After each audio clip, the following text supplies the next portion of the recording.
అశాశ్వతమైన వాటి కొరకు పరుగు వద్దు. ఎక్కువ ఆలోచించకండి.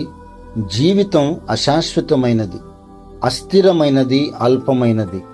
శాశ్వతమైనది ఆ రాజ్యం. ఆ రాజ్యములో ఆ రాజు ముందు గర్వంగా, ధైర్యంగా ఎలా నిలబడాలి అని ఆలోచించండి. ఈ లోకము, లోకపు ఆశలు గతించిపోతాయి. 1 యోహాను 2:17 లోకమును దాని ఆశయు గతించిపోవచున్నవి, గాని దేవుని చిత్తమును జరిగించువాడు నిరంతరము నిలుచును.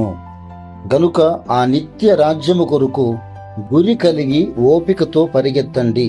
హెబ్రీ పత్రిక 12:2 మన ఎదుట ఉంచబడిన పందెములో ఓపికతో పరిగెత్తదము.